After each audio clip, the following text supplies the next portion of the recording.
Hi hello அவரிங்க எல்லோரும் எப்படி இருக்கீங்க?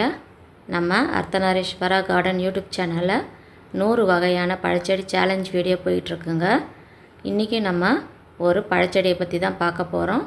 அதுவும் நம்ம ஒரு ரேரான வகையான பழச்செடியை பற்றி தாங்க பார்க்க போகிறோம்.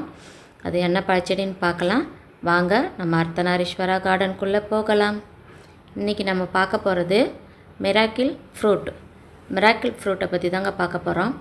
அப்படி என்ன மிராக்கிள் இது பண்ண போகுதுன்னு பார்த்தீங்கன்னா, உண்மையாகவே இது அற்புதம் நிகழ்த்தக்கூடிய ஒரு பழச்செடி தாங்க. அப்படி என்ன அற்புதம் இது நிகழ்த்தும் அப்படின்னு பார்த்தீங்கன்னா, இந்த பழத்தை சாப்பிட்டு ஒரு 5 நிமிஷம் கழித்து நீங்கள் புளிப்பான எந்த ஒரு பழமாக இருந்தாலும், எலுமிச்சை பழம், நெல்லிக்காய், எந்த ஒரு புளிப்பான ஒரு பழத்தை நீங்கள் சாப்பிட்டாலும் அதில் புளிப்பே தெரியாதுங்க. கிட்டத்தட்ட ஒரு மணி நேரத்துக்கு மேலே உங்கள் வாயில் இனிப்பு மட்டும்தான் இருக்கும். எப்படி அதுன்னு பார்க்குறீங்களா? அதுதாங்க இது மிராக்கிள் ஃப்ரூட்டு.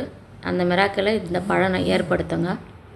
இந்த பழம் பார்த்திங்கன்னா இந்த பேரிச்சம்பழம் மாதிரி குட்டி குட்டியாக தாங்க இருக்கும். பேரிச்சம்பழம் சைஸில் வராது, குட்டி குட்டி சைஸில் தான் இருக்கும். இப்போ 2 பழமும் இருக்குது. அதையும் நம்ம அப்படியே பறித்து ஒரு ரிவ்யூவும் பார்த்துடலாம். இங்கே பாருங்கள், குட்டியோண்டாக இருக்குது பாருங்கள். பார்க்குறதுக்கு ஷேப்லாம் பார்த்தீங்கன்னா பேரிச்சம்பழம் மாதிரி தான் இருக்கும், ஆனால் சின்னதாக இருக்கும். எவ்வளோ பெரிய சைஸில் இருக்குது பாருங்கள், குட்டியோண்டா. மிட்டாய் மாதிரி வாயில் போட்டு சப்பிக்கிட்டே இருந்தோம்னா ஒரு 5 நிமிஷம் கழித்து நீங்கள் எவ்வளோ புளிப்பானது, இங்கே ஒரு பழம் இருக்குது பாருங்கள், எவ்வளோ புளிப்பான லெமனை சாப்பிட்டிங்கன்னா கூட இனிப்பாக இருக்குங்க. இது நாங்கள் சாப்பிட்டது கிடையாது, இன்றைக்கி தான் நாங்களும் டேஸ்ட் பண்ண போகிறோம். 2 பழம் இன்றைக்கி நமக்கு கிடச்சிருக்கு. ஆனால் பார்த்திங்கன்னா மரத்துக்கு ஃபுல்லாகவுமே பூ வச்சுருக்குங்க. மரம் ஃபுல்லாகவுமே பூ இருக்குது. இது ஃபுல்லாக காய் விட்ட பிறகு நான் ஒரு ஷார்ட்ஸில் போடுறேன். இந்த பழம் யாராவது சாப்பிட்ருக்கீங்களா என்ன ஏதுன்னு சொல்லுங்கள். நாங்களும் இன்றைக்கி தான் ஃபஸ்ட்டு சாப்பிட போகிறோம். எப்படி இருக்குன்றதையும் அப்படியே சொல்கிறேன் நான். இந்த செடி பார்த்திங்கன்னா நல்ல வெப்பநிலையில் வளரக்கூடிய ஒரு செடி தாங்க.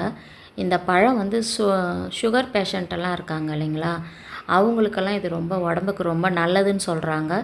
சுகர் பேஷண்ட்டெல்லாம் இந்த நிறைய பழம்லாம் சாப்பிட முடியாது இல்லைங்களா, நிறைய பேர் பயந்துட்டு நிறைய பழங்கள்லாம் சாப்பிட மாட்டாங்க, இனிப்பு சுவையுள்ள பழம்லாம். அவங்கெல்லாம் இந்த பழம்லாம் சாப்பிட்லாம் அப்படின்னு சொல்கிறாங்க. இந்த பழத்தை நாங்கள் இந்த வீடியோ எடிட் பண்ணுறதுக்கு முன்னாடி நானும் என் பசங்களும் கொஞ்சம் டேஸ்ட் பண்ணி பார்த்தோம். ஆள் கொஞ்சமாக தான் 2 பழம் தான் கிடச்சிது இல்லைங்களா. அதுவும் இல்லாத உள்ளே பார்த்திங்கன்னா மேலே கொஞ்சம் லைட்டாக தான் கோட்டிங் பழம் இருக்குது. உள்ளே நல்லா பேரிச்சம்பழத்தில் நீட்டாக ஒரு கொட்டை இருக்கும் பாருங்க, அந்த மாதிரி நல்லா நீட்டு கொட்டை விதை இருந்தது.